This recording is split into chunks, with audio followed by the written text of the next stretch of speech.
என்ன நினைக்கிறோம் அப்படின்னு சொன்னா, ஆண்டவர் எல்லா பாவத்தையும் என்ன பண்ணிடுவாரு? மன்னிச்சிருவார். அவர் பாவத்தை மன்னிக்கிறவர் தான்.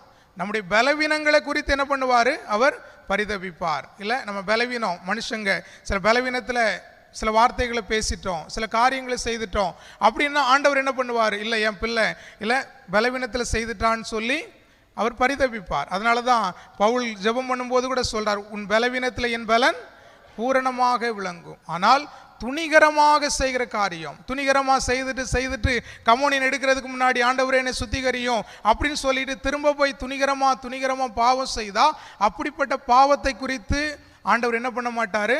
அவர் மன்னிக்க மாட்டார். அப்படிப்பட்ட பாவங்கள் நமக்கு மன்னிக்கப்படாது. அதனால தான் மரணத்துக்கு ஏதுவான பாவம், பரிசுத்த ஆவிக்கு விரோதமாய் செய்கிற பாவங்களும் என்ன பண்ணப்படாது? மன்னிக்கப்படாது. நம்முடைய பலவீனங்களை குறித்து அவர் என்ன பண்ணுகிறார்? பரிதபிக்கிறார். இல்லை, மனிதர்களாக இருக்கிற நம்முடைய பலவீனங்களை குறித்து அவர் பரிதபிக்கிற தேவனாக இருக்கு. அப்போ துணிகரமான காரியத்தை நாம் செய்யக்கூடாது.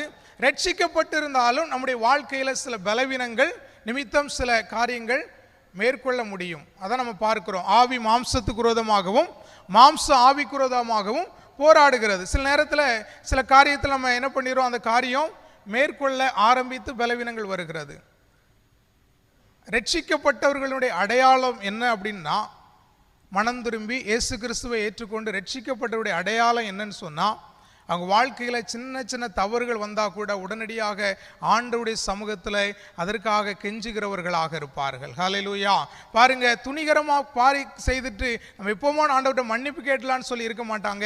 சின்ன சின்ன தவறுகள் வந்தால் கூட உடனடியாக ஆண்டவருடைய சமூகத்தில், ஆண்டவரே இந்த காரியத்தில் நான் குறைவுபட்டுட்டேன், இப்படி பேசிட்டேன், இப்படி கோவப்பட்டுட்டேன் அப்படின்னு சொல்லி ஆண்டவருடைய சமூகத்தில் தன்னை தாழ்த்துகிறவர்களாக இருப்பார்கள். ஒரு நாள் ஒரு தம்பி என்கிட்ட கேட்டான், நாங்கள்லாம் ரூமில் இருக்கும்போது, பேச்சுலராக இருக்கும்போது என்கிட்ட கேட்டான், அண்ணே ரட்சிக்கப்பட்டவங்களுக்கு அடையாளம் என்னென்ன? ரட்சிக்கப்பட்டோன்னு சொல்கிறாங்க, அவங்க வாழ்க்கையில் சில தவறுகள் இருக்குதே அப்படின்னு சொல்லி கேட்டான். அப்போ நான் சொன்னேன், உண்மையாக ரட்சிக்கப்பட்டவர்கள் அவர்கள் ஆண்டவருக்கு பிரியமாக வாழ வேண்டும் என்கிற அந்த சிந்தையும் இருதயம் எப்பொழுதும் இருக்கும். ஆனால் அப்படிப்பட்டவருடைய வாழ்க்கையிலும் சில நேரங்கள் என்ன பண்ணலாம்? தவறுகள் வரலாம்.